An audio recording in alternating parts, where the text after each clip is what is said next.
Chandrayaan land किया तो अखिलेश जी क्या लिखे? चांद मुबारक। इसका जवाब भैया, चंद्रयान का चांद मुबारक से क्या मतलब था मेरे भाई? कितना गजब के एंगल पे जाते हैं, गजब की बात है। चांद को देखना इंपॉर्टेंट नहीं था, चांद पे आप पे उतरना वर्ड नहीं बोला। इसका अर्थ होता है कि आपके मन में हिकारत थी भारत की, इसलिए। और मैं इनको बता देना चाहता हूं, आप क्या कर रहे हैं? व्याख्या कर रहे हैं, आप कह रहे हो क्या बोलो? गलत व्याख्या कर रहे हैं।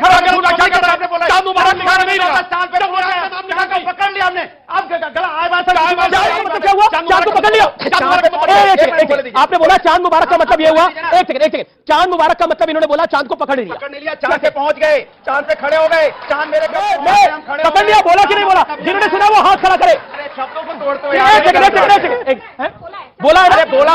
नमस्कार दोस्तों, स्वागत है आप सभी का। आप देख रहे हैं हिंदुस्तान पॉइंट ऑफ व्यू। दोस्तों, आज मैं जिस वीडियो पर रिएक्शन देने वाला हूं वो वीडियो न्यूज 18 इंडिया के आर पार शो का। दोस्तों, आज की डिबेट होने वाली है बीजेपी के प्रवक्ता सुधांशु त्रिवेदी और समाजवादी पार्टी के प्रवक्ता अनुराग भदौरिया के बीच में। दोस्तों, सुधांशु जी ने अखिलेश यादव के चांद मुबारक को पूरा का पूरा नंगा कर दिया और अखिलेश यादव चांद पर भी गंदी राजनीति करने लगे और इनको चंद्रयान मिशन 3 में भी मुस्लिम वोट बैंक दिखने लगा। तभी सुधांशु जी ने इस टोटी चोर को कुत्ते की तरह एक्सपोज करके बताया कि यह एक नंबर का जाहिल आदमी है और उठा के सीधा इस टोटी चोर को गटर में डाल दिया। दोस्तों, यदि आप चैनल पर नए हैं या चैनल को अभी तक सब्सक्राइब नहीं किया तो प्लीज चैनल को सब्सक्राइब किए बिना मत जाइएगा। तो चलिए हम लोग मेन वीडियो को स्टार्ट करते हैं। तुष्टीकरण कितना गजब का है कि जब चंद्रयान लैंड किया तो अखिलेश जी क्या लिखे? चांद मुबारक। इसका जवाब भैया, चंद्रयान का चांद मुबारक से क्या मतलब था मेरे भाई? कितना गजब के एंगल पे जाते हैं, गजब की बात है भाई। और इसमें सुनिए, चंद्रयान में कोई दूसरी भाषा का शब्द नहीं है। उसके अलावा आप लैंडर कहिए, अंग्रेजी का शब्द है, विक्रम हिंदी और संस्कृत का शब्द है, प्रज्ञान हिंदी संस्कृत का शब्द है, रोवर इंग्लिश। ये चांद मुबारक कहां से आता है भाई? फारसी के शब्द आपको याद आ रहे हैं? इतना ज्यादा आपको देश, और ये वो हैं जो देश के सबसे पढ़े लिखे होने विदेश से पढ़ के आए हैं। बताइए, हम हिंदुस्तान में हम दोस्त को फोन करके मुबारकबाद देते हैं, आप हमारी भाषा में भी धर्म खोजेंगे? भाषा में भी धर्म खोजेंगे? अरे चंद्रयान मुबारक तो समझ में आता है, चांद मुबारक अभी तो ज्ञान दे रहे थे। चांद मुबारक मैंने हमने बोलना शुरू किया ज्ञान। देखिए, चांद मुबारक, हम किसी चीज का स्वागत करते हैं, किसी को मुबारकबाद बोलते हैं, यही तो हमारी संस्कृति। क्या आप क्या कांग्रेचुलेशन को आप अगर उसमें बधाई की जगह कांग्रेचुलेशन लिख देते तो आप बुरा नहीं मानते? मैंने अंग्रेजी लिख दो तो बुरा नहीं मानेंगे। हिंदुस्तान की चलती हुई भाषा में लिख दिया तो इनके पेट में दर्द होने लगा, क्योंकि डिवाइड एंड रूल दिखाई पड़ता है, भाषा में धर्म दिखाई पड़ता है। अच्छा, एक मैं भी सुधांशु जी पूछे तो चांद मुबारक में धर्म कैसे आ गया, ये सवाल पूछा गया और इसका जवाब दीजिए। मैं एक मेरा सवाल है, जवाब देता हूं। भगवान शंकर के माथे पर चांद होता है, हम सब जानते हैं। अगर किसी को लगता है कि चांद मुबारक कह के उनको खुशी मिल रही है तो वो कर ले।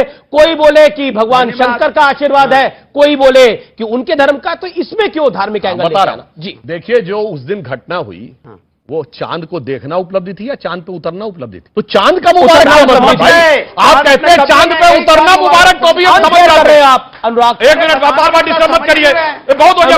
आप लगातार कर रहे हैं, आप बोल रहे थे, मैं शांति से नहीं बोल सकते। ये आपसे निवेदन है, लगातार सुरेंद्र। देखिए, बोलिए, आप ये कहते हैं चांद पे उतरना मुबारक, वहां तक भी हम मान लेते भाई। चांद को देखना इंपॉर्टेंट नहीं था, चांद पे आप पे उतरना वर्ड नहीं बोला।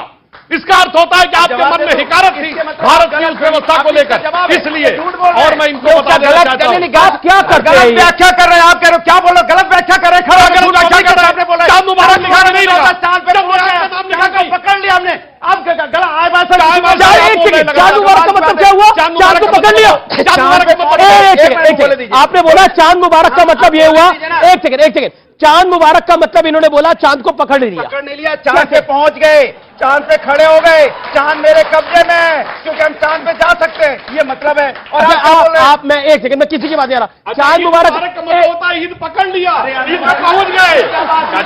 अरे सुरेंद्र राजपूत की बारी है और उनकी भी बारी है। अच्छा, ये बताइए, ये चांद मुबारक की बात जो ये कर रहे हैं, जो बात सुधांशु त्रिवेदी कह रहे हैं, ये वाजिब है या वो कह रहे हैं कि चांद मुबारक का मतलब होता है चांद को पकड़ लिया? एक सेकंड, आपने बोला मैं पकड़ लिया, बोला कि नहीं बोला? जिन्होंने सुना वो हाथ खड़ा करे। शब्दों को तोड़ते हुए बोला है ना? अरे बोला, आप बताइए, बोला कि नहीं बोला? तो देखिए बोला है, आप लोग भी कमाल भाई साहब बोलेंगे, भाई साहब बोलेंगे। चांद पे हम खड़े क्या हैं। बोला इन्होंने? चांद मुबारक का मतलब, अब शोर बताइए, चांद मुबारक का मतलब क्या बोला? चांद पकड़ा, चांद पकड़ लिया। अब मैं इनके पास भी नहीं आ रहा। सही पकड़े। अब देखिए सुरेंद्र राजपूत अपनी टाइम पे बैठते हो। मैं कह रहा हूँ पकड़ने का भाई वही काम है मेरा, शब्दों को पकड़ना। मुझे भी तो बोलने दो। शब्दों को पकड़ना ही मेरा काम है भाई। देखिए शब्दों को पकड़ना ही मेरा काम है। मेरे कर्म पर तो मत बोलिए, मेरा कर्म ही मेरा धर्म है। मैंने कहा उस पर खड़े होना, चांद अब मेरे कब्जे में, पकड़ा बोल दिया। क्या यार नाटक है यार, कमाल है यार। भारतीय जनता पार्टी, मेरा जो इंडिया है, हमारा जो गठबंधन है, उसने ये तय कर लिया है कि भारतीय जनता पार्टी को सत्ता को हटाना है। यहां से क्यों हटाना है? अब देखिए एक पोल इन्होंने खेली। अब देखिए इनके मुद्दे क्या हैं। जब 2014 में आए थे तो लंबी लंबी बातें बताते थे, तब महंगाई बेरोजगारी पे आप चुनाव लड़ रहे थे, ठीक। तब कब्रिस्तान शमशान घाट पे भी आप लड़े चिल्ला के। उसके बाद आप चूंकि आपके 9 साल करीब हो गए, फिर आपने क्या सोचा? अब तो हमने कुछ तो विकास किया नहीं देश के लिए, ना कोई हमने महंगाई कम की, ना बेरोजगारी कम की। अब कैसे आपको भटकाएं? तब इन्होंने फिर नया मुद्दा उठाया, परिवारवाद, भ्रष्टाचार, तुष्टीकरण। अब देखिए अब कैसे परिवारवाद इनका, देखिए इन्हीं का मुद्दा है, हमारा नहीं है। इन्होंने परिवारवाद का मुद्दा उठाया कि राजनीतिक परिवारवाद। देखिए इनको जब सत्ता बनानी होती है तो चौटाला जी परिवारवाद के साथ में हरियाणा में सरकार बनाए हुए हैं, मेरी पूरी बात हुआ। बादल जी के साथ सरकार बनानी होती है पंजाब में तो उनके साथ मिल जाते हैं। और कश्मीर की जिनकी बात कर रहे हैं वहां भी पीडीपी के साथ इन्होंने मिलकर सरकार बनाई। एनसीपी के साथ सरकार आप महाराष्ट्र में बना रहे हैं, और शिवसेना के साथ भी सरकार महाराष्ट्र में बना रहे हैं। ये शरद पवार इंडिया की तरफ है या इनकी तरफ? एनसीपी से याद आया। बात सुनिए, आप बोलने दीजिए भाई। अजीत पवार जी को लेके आए ना, ये अभी आगे और पोल खोलूंगा। जी। अजीत दादा पे कह रहे थे ये भ्रष्टाचार का आरोप लगा रहे थे, उसके बाद उनको बुलाया कि मंत्री बना दिया, अब भ्रष्टाचार खत्म हो गया। तुष्टीकरण पे भी देखिए इनका तीसरा मुद्दा तुष्टीकरण। अब हरियाणा में दंगा हुआ, सरकार इनकी है, दोष किसको दे रहे हैं? हमारे ऊपर में। बताओ, विपक्ष को दोष दे रहे हैं, सरकार इनकी है। अब जब वहां मणिपुर में महिलाओं के साथ अन्याय हुआ, एक शब्द नहीं बोला भाई, मेरा भाई है मेरे, एक शब्द नहीं बोला। झगड़ा तो इसी बात का है, भाई हम जरूर हैं, लेकिन हमारे वैचारिक मतभेद हैं, क्योंकि ये महिलाओं के अन्याय के साथ खड़ा नहीं होते। अच्छा, आप किसी गरीब के साथ खड़ा नहीं होते। अच्छा, आप कह रहे हैं तुष्टीकरण के इस खेल में आपका खड़े, तुष्टीकरण के खेल में आपका खड़े। हम समाज को खड़े, तुष्टीकरण का खेल हम नहीं करते। समाज के हर व्यक्ति को न्याय दिलाने की जिम्मेदारी समाजवादी लोग करते हैं। देखिए हम नहीं चाहते हैं, कांग्रेस ये चाहती है कि उनको ये दिखता रहे कि वो सबसे ज्यादा, और तुष्टीकरण भी क्या किसी और का नहीं जी, एक समुदाय का।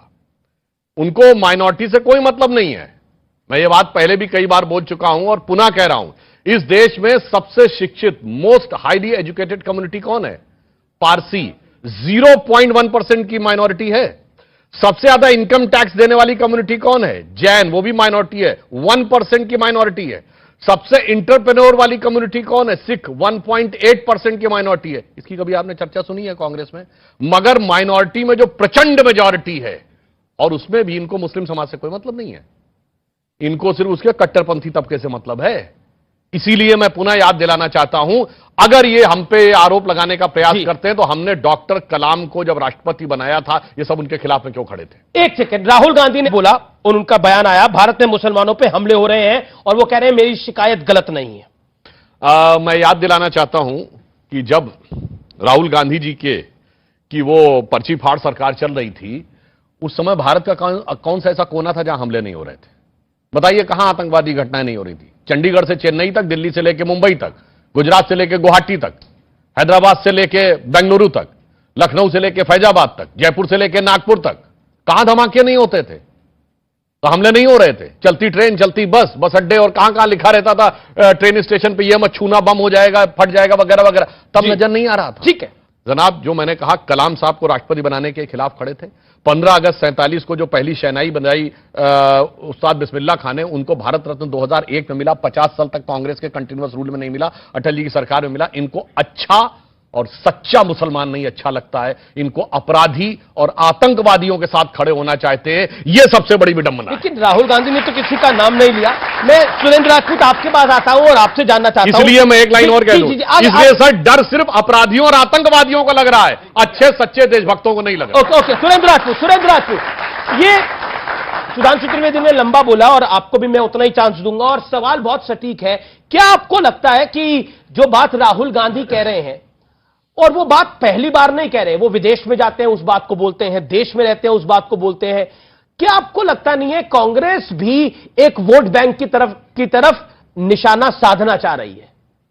दो तीन चीजें हैं अमीश भाई जी, आप हमको सिर्फ इतना बता दीजिए कि कोई 20% ज्यादा होता है कि 80% ज्यादा होता है?